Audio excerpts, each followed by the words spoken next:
The funeral flowers were still fresh on the mahogany table when Karen Whitaker cornered me in a marble foyer of my parents' house. Her manicured nails tapped the thick manila envelope like a judge's gavel. "Rachel, darling," she cooed, voice dripping artificial honey.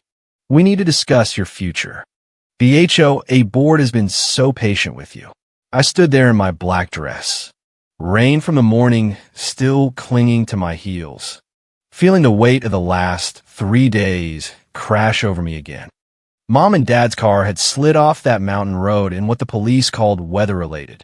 I nodded at the report, but something in my gut had twisted the moment I saw Karen's crocodile tears at the graveside. Now here she was, less than an hour after the last guest left, already circling. "Patient," I repeated, voice hoarse. "Karen, I just buried my parents." She waved a hand, the giant diamond on her finger catching the chandelier light. "Exactly why we must act quickly. Sweetheart, you're only 28. The family trust your grandmother set up, the one that holds this entire estate and the investments from your parents' development company, has very specific provisions. If the beneficiary remains unmarried, and shall we say, without proper guidance, the Board of Trustees, which I chair, must evaluate fitness." She smiled the way a shark smiles at a bleeding seal. "Ethan is ready to step in. My nephew. You remember him from the Labor Day barbecue? Handsome, successful contractor. Merging our families would protect everything your parents built." Otherwise, she let the thread hang, flipping open the folder to reveal highlighted clauses and a neat stack of HOA violation notices already addressed to me. Grass half an inch too long. Mailbox flag slightly crooked. Holiday lights stored in the wrong color bin. I stared at the papers. Pinecrest Estates had always been perfect. White fences, identical lawns, zero tolerance for individuality.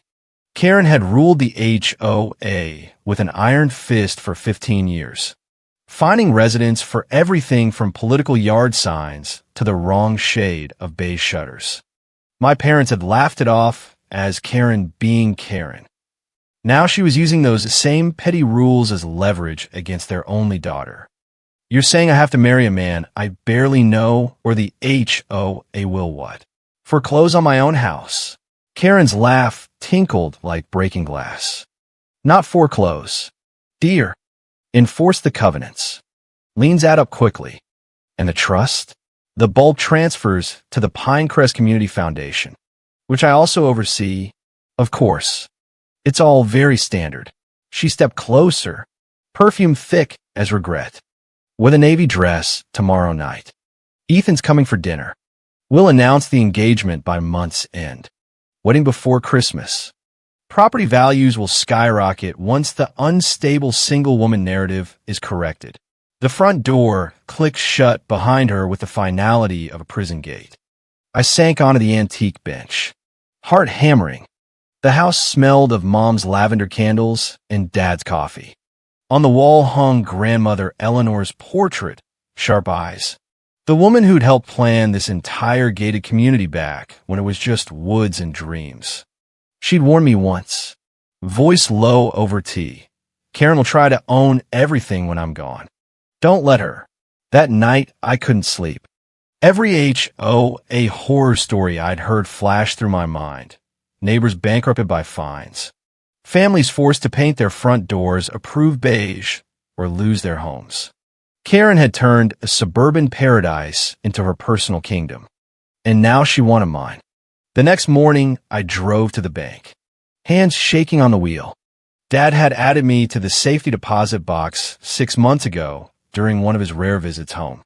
Inside, beneath stock certificates, I found it, a cream envelope in grandmother's elegant script. "My dearest Rachel, if you're reading this, my fears have come true. There's a second will. Find Marcus Brennan. He knows everything. The truth about Pinecrest is darker than you imagine. Be clever. My girl. Be patient. Marcus Brennan." The name rang a distant bell. Karen had once drunkenly ranted about that meddling old lawyer at a Christmas party. I called him from the parking lot. His voice was cautious until I said Eleanor's name. "I've been waiting 15 years for this call," he said quietly. "Meet me tomorrow, somewhere Karen's spies won't see." We met at a tiny cafe 30 miles outside the gates, far from Pinecrest's watchful cameras. Marcus slid a thick folder across the table. "Your grandmother was brilliant. She built half this community, but she caught Karen authorizing illegal dumping behind the clubhouse, contractor waste, solvents, the works poured straight into the retention pond that feeds the neighborhood lake. Residents downstream started getting sick. Cancers. Your parents were starting to ask questions right before the accident." My coffee went cold. "You think, Karen, I think the brake failure wasn't weather. Your father called me 2 weeks prior, worried about missing HOA funds and shady permits. We never met." Marcus tapped the second will. "This activates only on coercion regarding marriage or inheritance. Everything house, trust, even Karen's own shares in the foundation, transfers to you instantly. Original is in a vault in Geneva with the pollution evidence. Play along for now. Let her think she's won." I drove home through the pristine streets of Pinecrest, past identical lawns and NO flags after November 15 signs. Mrs. Abernathy waved from her porch, oblivious. Little did she know the water in her backyard koi pond might be killing her slowly. Karen's kingdom was built on poison, and she was about to learn I wasn't the helpless orphan she assumed. That evening, Ethan arrived in a gleaming black truck, cologne stronger than his personality. Karen had already rearranged my living room like she owned it. "Rachel looks lovely, doesn't she?" she beamed, shoving me toward him. Ethan's smile never reached his eyes. Over salmon that tasted like cardboard, he talked synergies and modernizing the community, while Karen nodded like a proud puppeteer. I smiled, nodded, played the grieving girl.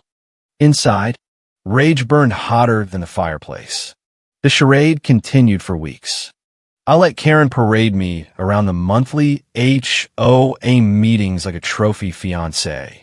Residents whispered behind their approved beige coffee cups. "So sad about her parents, but at least she'll have Ethan to guide her."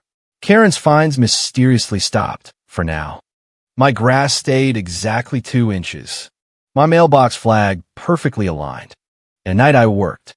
Olivia, my best friend and investigative reporter who lived 3 streets over in the lesser section of Pinecrest, turned her dining table into a war room. "Karen's been skimming HOA dues for years," she muttered, scrolling bank records Marcus had quietly obtained. "Shell companies. And look, 3 families near the lake have rare cancers. Sealed settlements." She paid them off. I kept playing the part. I attended the charity brunch where Karen introduced me as soon-to-be Mrs. Ethan Whitaker, keeping Pinecrest in the family. I smiled while Ethan discussed tearing down the old community center for luxury condos only his company could build. Every yes, Aunt Karen, tasted like battery acid. One afternoon, I accidentally knocked over Karen's purse at the clubhouse lunch. While helping gather lipstick and keys, I palmed her phone for 3 minutes, long enough to forward a chain of emails.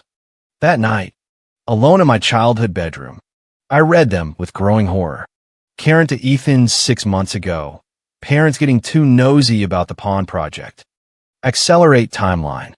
Mountain Road still best option. Ethan, brake specialist lined up. Payment on delivery. Later, Rachel will sign anything once she's isolated. Prenup transfers all voting rights. She stays ornamental. My hand shook so hard the phone screen blurred. They had killed my parents. Not weather. Not accident. Cold. Calculated murder so Karen could keep her throne and expand her empire. I forwarded everything to Marcus and Olivia, then sat staring at grandmother's portrait. "I'm ready," I whispered. "Let's burn it all down." Marcus called the next day. Geneva Bank confirmed. Representative arrives the day of the annual holiday gala. Karen's already sent invitations to the entire neighborhood, 300 people. She plans to announce the engagement on stage like a coronation. Perfect. I called Karen with a perfectly trembling voice. You were right. I can't fight the board. I'll sign everything at the gala. In front of everyone. Let's make it a united front. Her satisfaction practically vibrated through the phone. Wear the white Valentino. Darling, you'll look bridal. The night before the gala, Olivia and I sat on my kitchen floor, surrounded by printed evidence. Maria Santos from the lake houses had finally agreed to speak. Her son's leukemia diagnosis matched the chemical signatures in the pond water Karen had ordered dumped to save costs. 2 other families were ready. Marcus had the Swiss banker on standby. Tomorrow, Olivia said, eyes fierce. We don't just expose her. We end her. I nodded, the white gown hanging on my door like battle armor. Karen thought she was hosting a victory party. She had no idea she was walking into her own execution. The gala ballroom at the clubhouse sparkled with crystal chandeliers and towers of white roses. Karen's signature color for purity and tradition.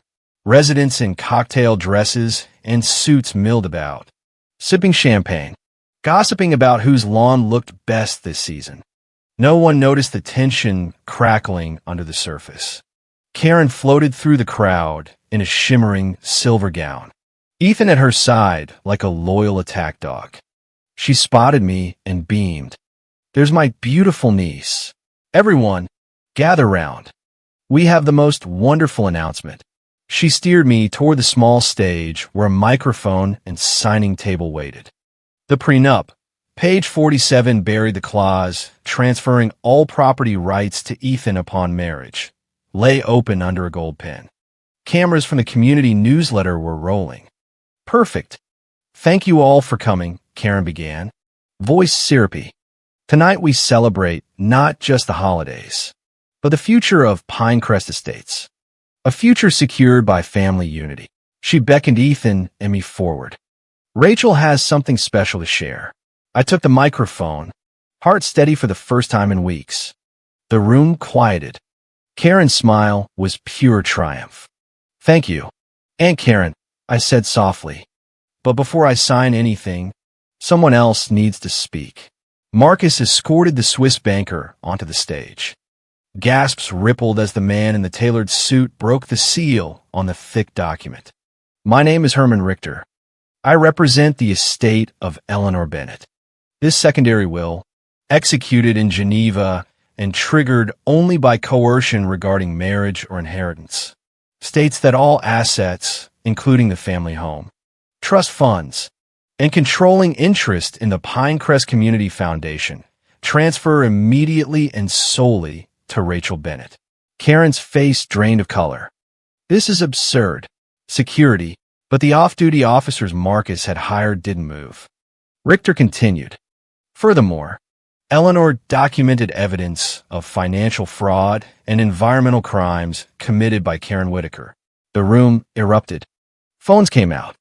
Karen lunged for the microphone, but I stepped back, keeping it just out of reach. Before we go any further, I said, voice calm, but carrying through the ballroom. Let's look at some facts. I nodded to the AV tech Olivia had prepped earlier. The giant screens meant for holiday slideshows flickered to life with the emails I'd forwarded from Karen's own phone. The Mountain Road approach worked perfectly. Break failure. No questions. Payment transferred. My voice didn't shake as I read Karen's words aloud. Gasps turned to horrified murmurs. Several older residents clutched their pearls. Mrs. Abernathy actually dropped her champagne flute. Karen's mask shattered. You little bitch. Those are fabricated. She spun toward the crowd. She's unstable. Grief has made her delusional. Ethan, sweating through his Tom Ford shirt, tried to back away, but Olivia's photographer caught every panicked step. I kept going. 3 families near the retention pond have been poisoned for years. Illegal chemical waste. Karen knew. She paid them to stay quiet while she pocketed the savings. Maria Santos stepped forward, her son in a wheelchair beside her, oxygen tank softly hissing. The crowd parted like the Red Sea. Maria took the microphone I offered. 3 years ago, my boys started getting sick. Doctors said rare chemicals in our water. Karen's people offered us money to sign NDAs, threatened to bankrupt us if we talked.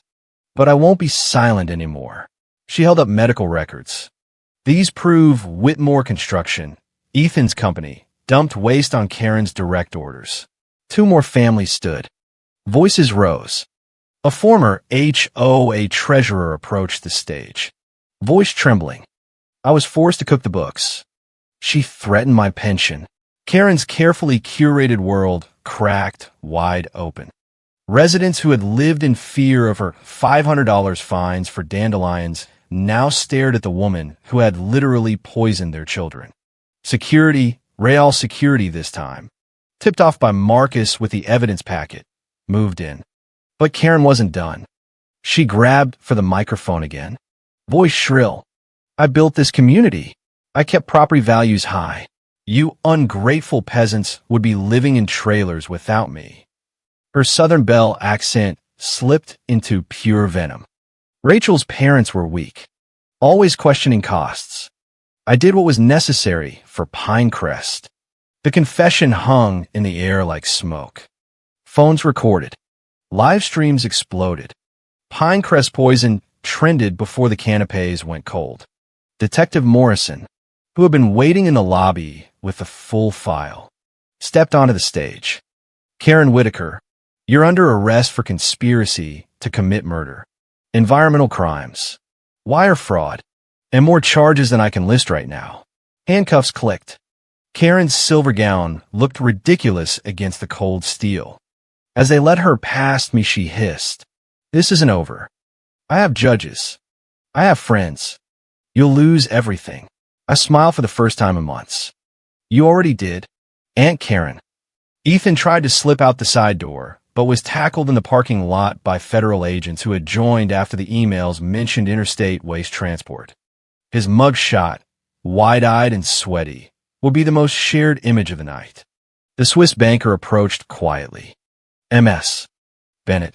We'll formalize the transfer Monday. Preliminary estimate. You now control approximately $42 million in assets, including full ownership of the foundation and the ability to dissolve or reform the HOA as you see fit. I felt no triumph in the number, only exhaustion and a strange, clean anger. That night, I stood on my back porch overlooking the dark lake that had silently poisoned so many. Fireflies danced where toxic sludge had once been dumped. Tomorrow the real work began, hiring environmental crews, issuing apologies and compensation checks, rewriting the covenants so no Karen could ever rule again. But for the first time since the funeral, I slept without nightmares. The media storm hit like a hurricane the next morning.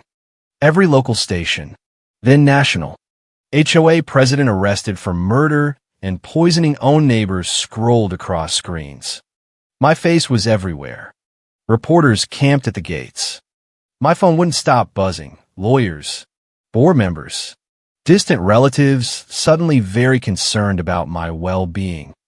Marcus arrived at noon with a full legal team and 2 private security guys who looked like they could bench press SUVs.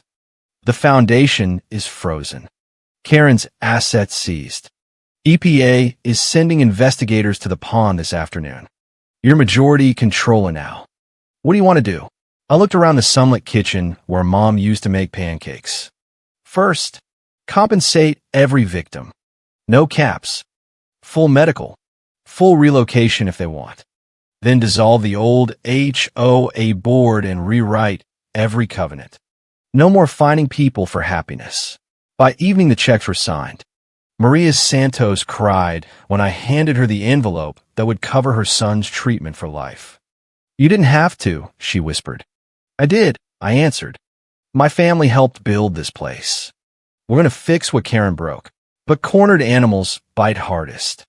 2 days later, my personal accounts were frozen on an emergency injunction filed by Karen's lawyer, claiming I'd forged the Geneva will. She'd made bail, $5 million posted by mysterious friends. Marcus looked grave. She's claiming coercion on your part, trying to tie everything up in court for years. I smiled. Let her try.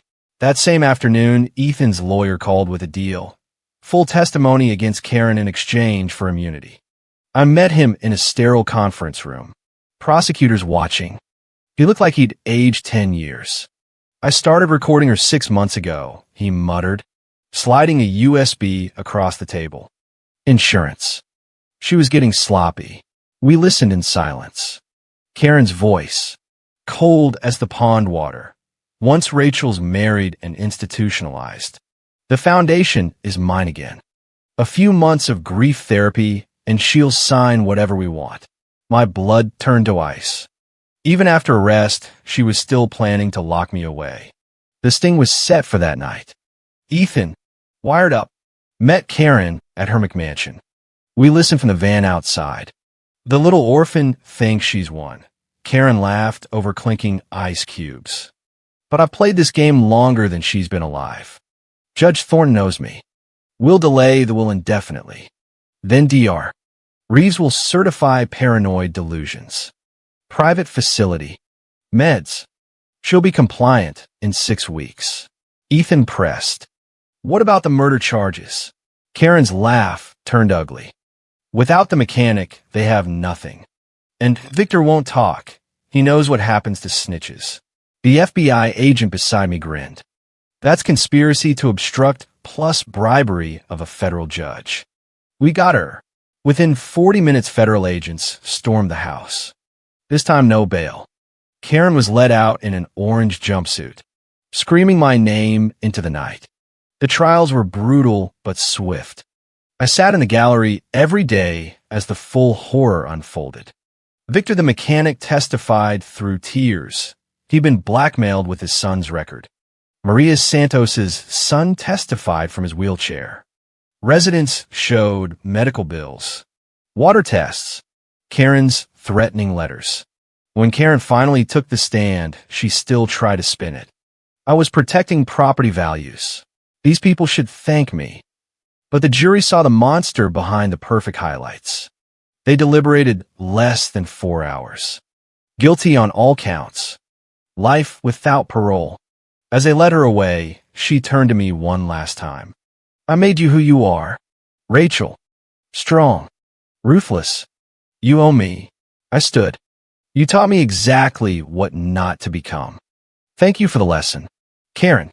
I'll spend the rest of my life being everything you aren't. 6 months later, Pinecrest Estates looked different. The retention pond had been dredged and restored. Native plants lined the shores where kids now safely fished. New covenants were simple. Be decent to your neighbors. No more fines for dandelions or pride flags. The community center hosted free environmental workshops instead of HOA complaint sessions. I stood at the ribbon cutting for the new solar array on the old dump site.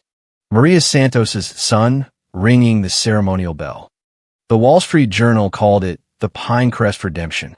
Our community foundation, now truly community-run, had paid out over $12 million in reparations and cleanup. Property values actually rose because people wanted to live somewhere honest. Karen's empire was gone. Her McMansion sat empty, seized, and turned into affordable housing for the family she'd hurt. Ethan served 18 months and sent one pathetic apology letter I never answered. Some bridges deserve to burn. On the first anniversary of my parents' death, I visited their graves with 2 white roses. Spring sunlight warmed the stone. We did it, I whispered. The community is safe. The truth won. Grandmother's second will have been right all along. Patience and proof beat power every time. Olivia's expose won a Pulitzer. She now runs an investigative unit funded partly by the foundation, targeting corrupt HOAs nationwide. Marcus retired, but still meets me for coffee once a month. Your grandmother would be so damn proud, he always says. I never married. Trust comes slow after what I survived. But I'm not alone. I have real friends, meaningful work, and the quiet satisfaction of knowing no future Karen will ever rule this neighborhood again. Sometimes late at night, I walk the quiet streets. Perfect lawns. Yes, but now they belong to people, not rules. Children laugh where fear once lived. And every morning when I pass the new sign at the entrance, replacing the old HOA plaque, I smile. Pinecrest Estates, where neighbors matter more than rules. My name is Rachel Bennett. I'm 33. I own the house I almost lost. I run a foundation healing the community Karen poisoned. And I won.